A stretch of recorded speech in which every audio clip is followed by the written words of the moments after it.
겁니다. 네, 그 이재명 대표 관련된 거 말고 내란 선전선동에 해당하는 그런 가짜 뉴스 사례는 어떤 것들이 있습니까? 그러니까 그런 것들은 지금 검토 그 분류 작업은 끝냈고요. 이제 법률 검토를 하기 위해서 공익 변호사를 모으고 있는 겁니다. 그러니까 국민의힘에서는 계엄이 끝났기 때문에 내란은 끝났다 이렇게 주장을 하는데 이석기 전 의원의 판단을 보면 내란은 없었지만 내란을 모의했던 그러니까 하고자 했던 것에 대해서 내란 선전죄를 적용한 사례들이 있거든요. 그게 뭐였냐면 예를 들어서 윤석열 대통령이 나와가지고 빨리 2차 계엄을 해가지고 저 민주당 놈들을 때려잡아야 된다 이런 식으로 예를 들어서 한 유튜버가 이야기를 하면 그 내용들을 그래 해야 돼 하면서 막 퍼뜨리잖아요. 이런 것들은 저희가 걸릴 수 있다라고 보는 거죠.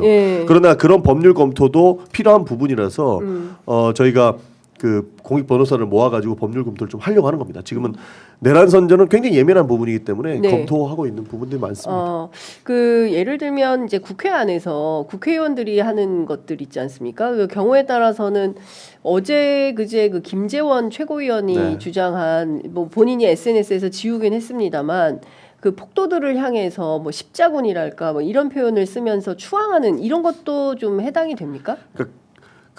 사실 그런 것 자체는 선동인 거죠. 그러니까 허위 조작 정보와 그렇게 선동을 하는 것과는 조금 구분을 해야 된다. 다르게 볼 필요가 있습니다. 그러니까 사람들이 왜 우리 카톡을 검열해갖고 표현의 자유를 억압하려고 하냐라고 말하는데 그냥 다 혼돈시켜갖고 섞어갖고 얘기해서 그렇지 그렇게 정치적 선동을 하는 것은 우리 상식적인 국민들은 판단을 잘 하거든요. 아, 저 사람은 이상한 사람이구나 하고 판단을 할 것이라고 보는 건데 저희가 잡고자 하는 가짜 뉴스는 허위 조작 정보인 겁니다. 아까 말씀드렸다시피 이재명 대표가 소년공웅이 아니고 소년원에 있었다라고 허위로 조작을 해가지고 퍼나르는 거잖아요. 그런 부분들을 잡는 거죠. 그러니까 박지원 의원도 제가 그 카톡 검열로 저쪽에서 쌩 말도 안 되는 공격을 하고 있을 때 전화 와가지고 우리 아버지가 뭐 빨치산이었고 뭐 박지원도 뭐 빨갱이고 이런 걸로 과거부터 엄청 공격을 많이 받았고 그 사람들을 실제로 고소고발도 한다고 하시더라고요. 맞아요. 근데 그 부분이 아직도 사실인 양 돌아다닌다.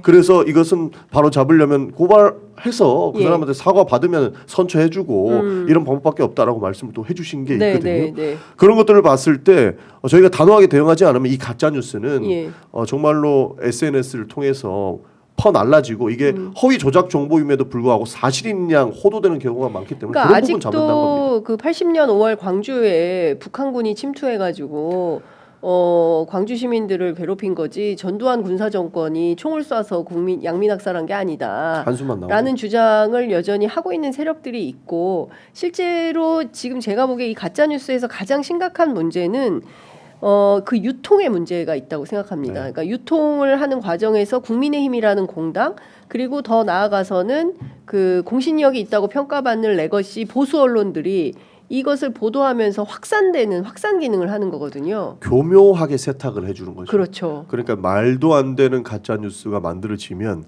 그거를 믿는 사람들이 있다고 보고 그리고 선동하기 좋잖아요. 교묘하게 바꿔서 보수 언론이나 이런 국민의힘에서 받아가지고 사실인 양 이야기하는 경우가 있습니다. 그런 부분들은 바로 잡아야 된다고 얘기를 하는 거죠.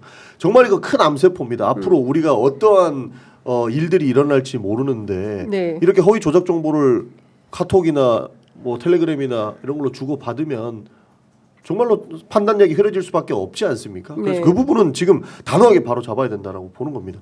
그리고 저 한 가지 황당했던 게 카카오톡을 왜 검열하냐 이렇게 얘기하는데 본인들도 과거에 뭐 신고센터 만들어가지고 카카오톡으로 허위 가짜뉴스 퍼나르면 엄정히 대응하겠다 이런 내용 아직 국민의힘 홈페이지에 올라와 있어요. 그 새누리당 때부터 하지 말라고 했던 내용이거든요. 근데 지금 와가지고 저 난리치는 좀 캡처해가지고 돌려주세요. 많아요. 캡처 지금 많아요? 금방 찾습니다. 금방 찾아요. 국민의힘 홈페이지에도 나와 있는 가짜뉴스 신고센터를 새누리당 때 했습니다. 새누리당 제가 있는 때. 캡처는 그렇고, 그러니까 민주파출소를 지금 그 공격하지 않습니까? 왜 파출소란 얘기를 써가지고 이렇게 공공기관을 사칭한 거 아니냐? 그러면서 이재명 대표를 심지어 뭐 공무원 사칭죄로 고발을 했어요. 제일 황당한 게 뭐냐면 본인들은 민생 119 이래가지고 119를 뭐 소방수 이런 얘기 쓰면서 사진이 있습니다. 저기 클로즈업 좀 해주십시오. 민생 119 민생 119, 소방서. 그러면 여기도 그죠. 공무원 사칭죄로 고발해야 돼요. 그러니까요. 민주당도 국민의힘을 상대로. 그러니까 누구를 공격하기 전에 네. 자기가 잘못한 것부터 좀 알아야 되는데 네. 본인들도 카카오톡으로 퍼나르는 그 가짜 뉴스의 위험성을 알면서도 네. 눈을 가리고 전용기가 카톡 검열한다는 말도 안 되는 이 날조를 해가지고 네. 선동을 하고 있고 예. 본인들은 민생 119 해가지고 본인들도 그럼 소방수 사칭했네. 소방수 사칭해놓고 뭐 민주파출소 보면 안 되고 그러니까 예. 기본적으로 정당에서 예. 정당에서 운영하는 플랫폼을 차용을 하기 때문에 다들 해왔던 내용인데 지금 민주당을 공격하기 위해서는 수단과 방법을 가리지 않는구나라는 생각을 하는 거예요. 네. 그래서 이런 부분들을 바로 잡을 수밖에 없는 거죠. 그렇습니다. 나경원 의원이 전용기 의원 나를 고발해라. 예. 그러니까 그분 고발 당하셨어요. 아 그래요? 그분 고발 당하셔 내란 선전죄로 아마 민주당에서 고발을 했을 겁니다. 내란 선전죄로. 내란 선전죄로. 네.